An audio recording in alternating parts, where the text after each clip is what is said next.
직업방송과 연합뉴스TV가 함께 만드는 취업 전문 뉴스 투데이 고운 플러스입니다. 청명한 가을 날씨 속에 서울 신촌에서 창업 활성화를 위한 스타트업 거리축제가 열렸습니다. 청년 창업자들은 저마다 자신들만의 제품과 기술력을 뽐냈는데요. 곽준영 기자가 그 현장을 다녀왔습니다. 서울 신촌역 일대가 거대한 축제의 장으로 탈바꿈했습니다. 스타트업 거리축제에 참가한 청년들은 자신들의 경험과 아이디어를 바탕으로 만든 제품과 서비스를 선보였습니다. 저희는 안전한 오프라인 외국인 친구 매칭 플랫폼 트리프렌드입니다.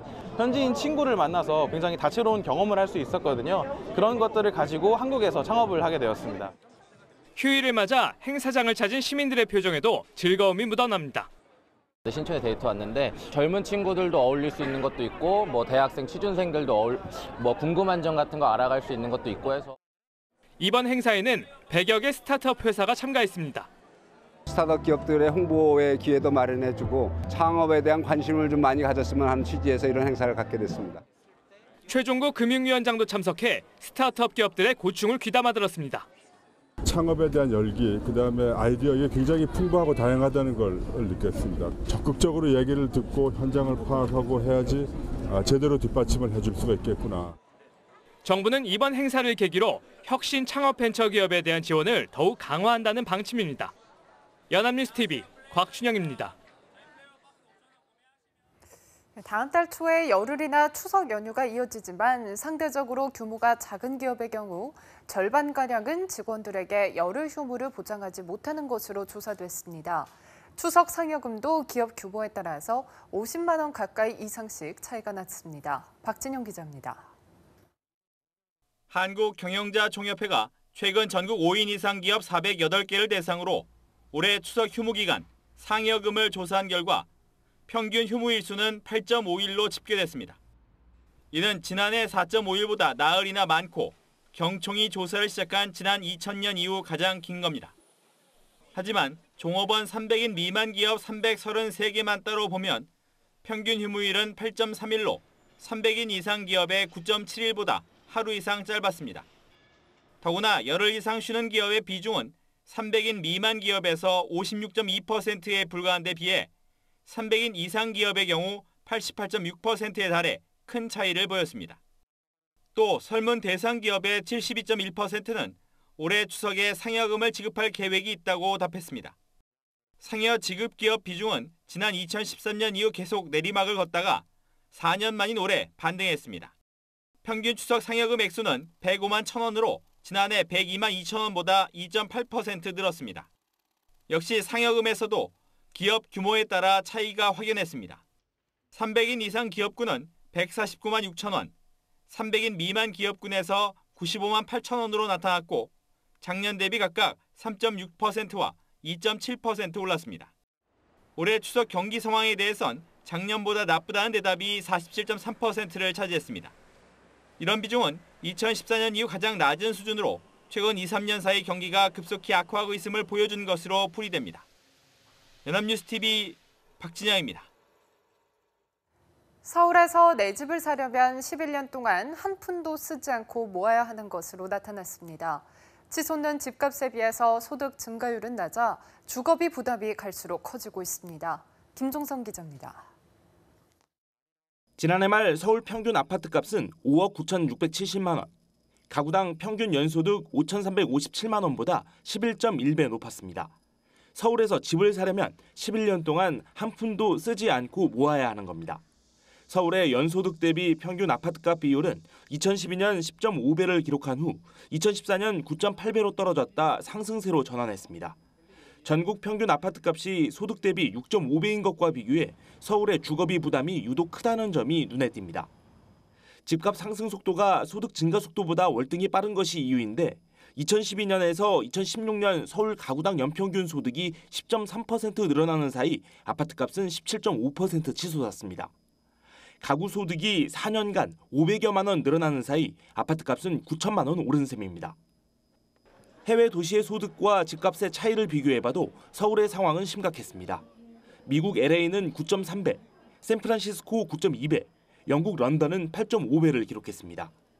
전문가들은 과도한 주거비 부담은 소비 위축 등 다른 문제를 낳을 수 있는 만큼 정책적 뒷받침이 필요하다고 조언합니다. 직장과의 거리가 가까운 지역에 임대주택 공급을 늘리거나 저가의 주택을 공급하는 정책이 필요합니다. 정부는 이달 말 임대주택 확대 중심의 주거복지 로드맵을 공개할 계획입니다. 집값 안정은 물론 서민 전월세 주거비 완화라는 두 마리 토끼를 잡을 수 있을지 주목됩니다. 연합뉴스TV 김종성입니다. 이마트에 이어 롯데마트까지 중국 시장 철수를 결정하자 중국에 진출해 있는 한국 기업들의 불안감이 커지고 있습니다. 매출 하락 등 악재는 계속되고 있지만 그동안 투자한 금액이 막대해 쉽게 발을 빼기도 어렵기 때문입니다. 정선미 기자입니다. 이마트에 이어 롯데마트도 중국 시장 철수를 결정했습니다. 중국 롯데마트는 긴급자금 수혈까지 하며 영업 지속 의지를 나타냈지만 사드 추가 배치 소식을 듣자 더 이상 밑빠진 독에 물을 붓지 않기로 결단을 내렸습니다. 이에 따라 다른 중국 진출 기업들의 탈중국이 이어질지 관심이 집중되고 있습니다. 현대차 중국 합작사인 베이징 현대의 경우 판매 급감에다 생산 중단, 협력업체 대금 지급 지연 등 악재가 이어지고 있습니다.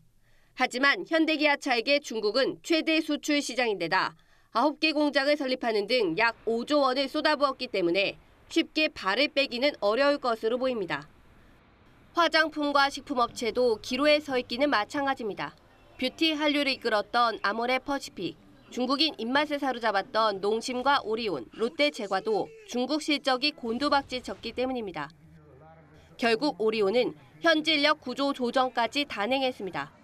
중국의 파리바게뜨 200호점을 열었던 SPC그룹, 중국에서 200여 개 매장 운영하는 CJ푸드빌도 어렵긴 마찬가지입니다. 기회의 땅에서 수렁이 되어버린 중국. 우리 기업들이 생존을 위해 어떤 결단을 내릴지 주목됩니다. 연합뉴스TV 정선미입니다. 경기 불황 속에 씀씀이를 줄이고 돈을 모아두려는 짠테크가 부쩍 각광을 받고 있습니다. 트렌드에 민감한 은행들도 관련 상품 출시에 뛰어들었는데요. 정주희 기자입니다. 이거 샀어. Stupid. 사실은 빌린 거야. Great.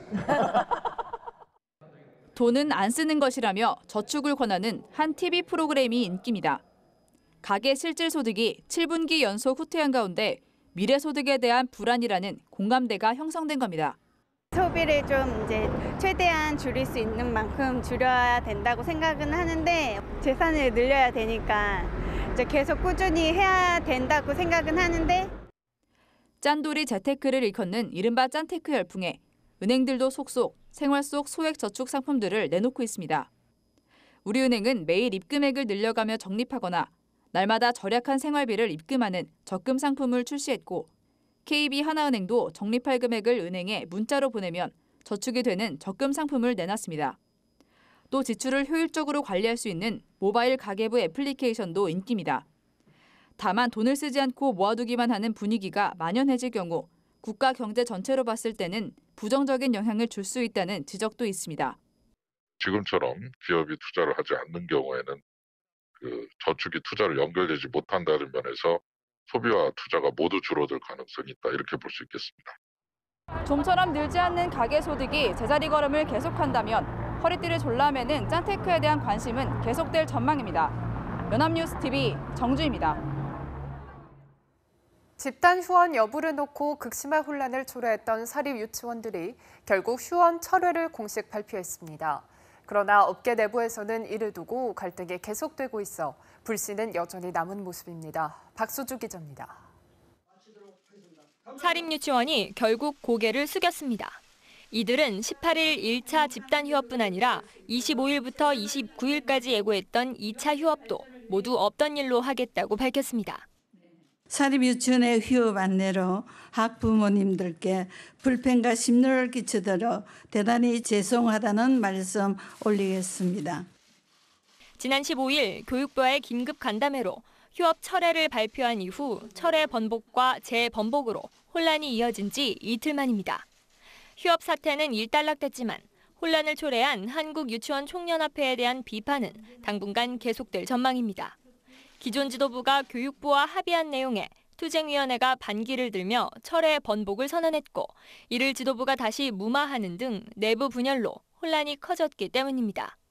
지도부의 건강 이상설까지 제기하며 철회 번복을 강행했던 투쟁위원장은 이날 취재진뿐 아니라 연합회의 연락도 받지 않은 것으로 알려졌습니다.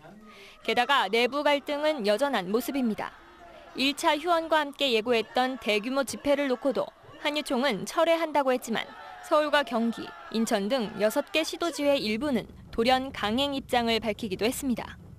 지금 이거 자발적으로 하는 거예요. 왜냐하면 지금 총련에서는 자기네들이 지금 교육과부에서 받아놓은 아직 아무것도 의미가 없어.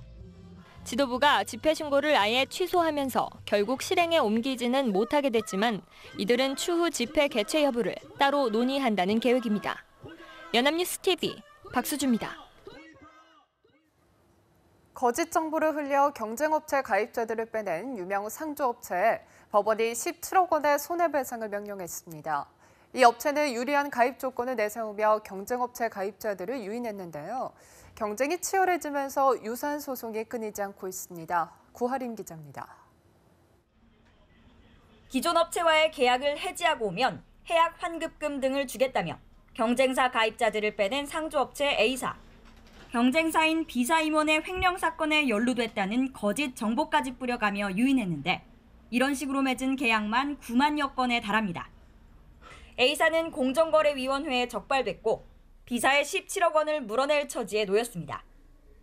법원은 B사 등 경쟁업체 가입자들 상당수가 기존 계약을 깨고 A사에 가입했다며 경쟁업체 고객을 빼오는 것은 불공정하고 상조시장의 거래 질서를 깨뜨릴 우려가 있다고 봤습니다.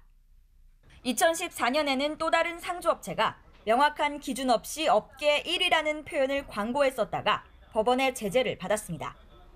무슨 자료를 기준으로 했는지 제시하지 않은 채 문구를 사용해 부당한 비교 광고에 속한다며 재판부는 광고를 금지했습니다. 하지만 이 업체는 지난해 대한민국 1위라는 표현을 또 사용했고 경쟁사에 손해를 끼쳐 2억 원을 배상하라는 법원의 판결을 받았습니다. 공정위에 따르면 수익성 악화 등으로 인해 올해 2분기에만 상조업체 10개사가 문을 닫은 것으로 드러났습니다. 상조업체 간 도를 넘은 경쟁이 결국 서로 간에 독이 되고 있습니다. 연합뉴스TV 구하름입니다.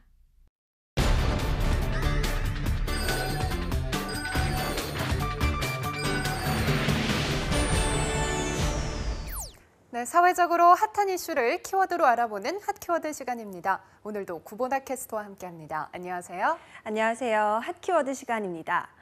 지난 3일 기획재정부, 행정안전부, 인사혁신처에 따르면 내년 공무원 채용 규모는 6만 명 이상을 기록할 전망이라고 합니다. 이는 신규로 증원하는 3만 명에 퇴직하는 인력을 보충하는 자연인원 3만 명에 대한 채용을 합한 숫자인데요. 하지만 인건비 부담과 일자리 창출이라는 두 가지 의견이 엇갈리면서 내년 공무원 채용에 대한 진통이 불거지고 있습니다. 네, 두 가지 의견 모두가 일리가 있기 때문에 더 어려운 사안이 된 것 같은데요. 우선 나라에서 인재를 고용해서 자연스럽게 일자리 창출이 되는 거는 긍정적이지만 그만큼 국민의 세금도 가중되는 거잖아요. 네, 그렇습니다. 인건비 부담에 대한 우려가 제기되는 것도 이 막대한 예산 때문인데요. 우선 3만 명이 증원되면 일단 내년 공무원 인건비만 8천억 원이 증가하게 되기 때문입니다. 더욱이 대선 공약대로 문재인 정부의 임기 5년간 공무원 17만 4천 명을 채용하면 인건비는 더 늘게 되는 셈인데요. 이 경우 각종 수당과 임금 상승률을 합치면 임기 5년간 인건비 예산만 수조 원에 달할 전망입니다. 네, 그런데 문제는 임기 5년만이 아닌 것 같아요. 앞으로 계속 예산이 필요하다는 것이 더 큰 해결 과제일 것 같은데요. 네, 맞습니다. 국회 예산결산특별위원회의 추가 경정 예산안 심사 보고서에 따르면요. 기획재정부가 공무원 12,000명을 신규로 채용을 했을 때 2022년까지 5년간 필요한 재원은 1조 8,540억 원이라고 합니다. 그런데 이들 공무원이 이후 20년간 근무했을 경우에는 2037년까지 20년간 필요한 재원은 9조 3,831억 원에 달하게 되는데요. 여기에 공무원 연금은 별도 부담인데다가 공무원들의 평균 근속 연수가 30년 가까이 되니까요. 실제로는 이보다 더 많은 재원이 필요하게 되는 겁니다. 네, 하지만 한편으로는 증원되는 공무원의 분야가 이 사회복지와 소방직 등 꼭 인력이 필요한 곳이기는 하잖아요. 여러모로 사회적 합의가 필요한 사안일 것 같은데요. 네, 맞습니다. 하지만 이 같은 공무원 증원 소식과 함께 공무원을 준비하는 취업준비생도 점차 늘고 있는데요. 현재 청년 취업준비생 71만 명 중에서 36.8%가 공무원 시험을 준비하고 있을 정도니까요. 이 공무원의 열풍이 대단하다는 것을 알 수가 있습니다. 네, 우선 고용이 안정되고 또 복지 수준이 높지만 또 상대적으로 노동의 강도도 일반 기업보다 낮기 때문일 텐데요. 하지만 연봉은 사실 낮은 편이라고 들었는데 20년 동안 공무원 12,000명을 위한 지원이 10조 원에 달할 정도면 사실 생각보다 많이 받을 수도 있겠다라는 생각이 드는데요. 네, 그래서 현재 공무원 증원의 가장 뜨거운 현안이 된 인건비를 알아보기로 했는데요. 우선 지난 1월 인사혁신처가 발표한 2017년 공무원 봉급표의 개정안에서 9급과 7급 공무원의 봉급을 알아봤습니다. 네, 상당히 궁금해지는데요. 지금 이 방송을 보시는 시청자분들 중에서도 공무원을 희망하는 분들이 많아서 더욱더 알짜 정보가 될 것 같은데요. 네, 사실 석지연 아나운서가 생각하신 대로 이 공무원의 초봉은 그리 높지가 않습니다. 올해 9급 공무원의 초봉인 1호봉은 139만 5,800원, 7급 공무원의 1호봉은 173만 4,200원이었는데요. 여기에 군필 남성은 군 경력을 인정받아서 이 3호봉을 받는데 9급과 7급에서 각각 153만 700원과 189만 7,100원을 받았습니다. 네, 이렇게 보면 정말 봉급이 많은 편은 아닌 것 같은데요.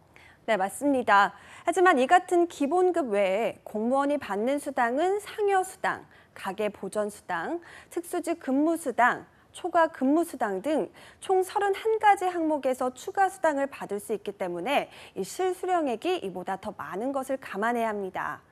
이것은 실제로 2017년 2월에 9급 남성 교도관의 보수지급 명세서인데요. 이 교도관은 5호봉을 받는 3년차 교도관입니다. 이 5호봉의 기본급은 175만 7,100원이지만 각종 수당이 붙어서 한 달 보수 총액은 324만 9,340원을 받게 된 겁니다. 아, 이렇게 본다면 공무원이라고 해서 결코 적은 월급을 받는 게 아니었네요. 사실 일반 기업의 경우 통상 임금이 적용돼서 연봉 이상의 수당을 못 받는 경우가 많잖아요. 그에 반해서 공무원의 경우에는 각종 수당을 받을 수 있으니 시급으로 따졌을 때는 오히려 일반 기업보다 더 많이 받게 되는 경우도 많을 것 같아요. 네, 그렇습니다. 하지만 무엇보다 공무원의 가장 큰 경제적인 장점은 정년이 보장되고 또 연금이 있다는 겁니다. 2016년 신규 임용한 공무원은 30년간 재직을 했을 때 퇴직 후에 매달 134만 원을 받는데요. 하지만 이보다 훨씬 전인 1996년에 9급 공무원으로 들어온 사람은 30년 후에 6급으로 퇴직을 해서 매달 193만 원을 받게 됩니다. 이같이 소득의 차이가 있는 이유는 지난해 공무원 연금법을 개정을 하면서 이 공무원이 내는 소득은 현행 소득의 7%에서 8%로 올리고 받는 돈은 1.9%에서 0.2%씩 내려서 1.7%로 줄였기 때문인데요. 하지만 일반 국민연금보다 더 많은 연금을 받는 셈이니까요. 평균 수명이 길어진 현대 사회에서는 지속적으로 매월 100만 원 이상의 연금을 받을 수 있는 것만으로도 큰 장점이 되는 겁니다. 9급 공무원이 이 정도면 7급 공무원의 연금은 이보다 더 높겠어요? 네, 맞습니다. 2016년 7급 임용 공무원은 퇴직 후 157만 원을 받지만 20년 전에 7급 임용자는 무려 232만 원을 받게 되는데요. 이는 무려 75만 원이나 더 받는 셈입니다. 게다가 65세까지 정년 보장이 될 수 있는 직업이기 때문에 공무원은 여전히 청년 취업생들이 가장 선호하는 직업인 것과 동시에 증원 문제에서도 늘 뜨거운 감자가 될 수밖에 없는 거겠죠. 네, 그렇군요. 일자리 창출을 위해서는 공무원의 증원은 불가피한 선택이지만 향후 예산에 대한 대책과 증원하는 인력이 어떤 분야에서 어떻게 활용될지에 대한 구체적인 방안도 함께 제시되어야 할 것 같습니다. 무엇보다 공무원의 임금은 국민의 세금으로 운영되는 거니까요. 꼭 필요한 자리에 꼭 필요한 인력이 활용되기를 희망하겠습니다. 지금까지 핫키워드 구본아 캐스터와 함께했습니다. 고맙습니다. 고맙습니다. 투데이 구홍 플러스 오늘 준비한 소식은 여기까지입니다. 함께해 주신 여러분 고맙습니다.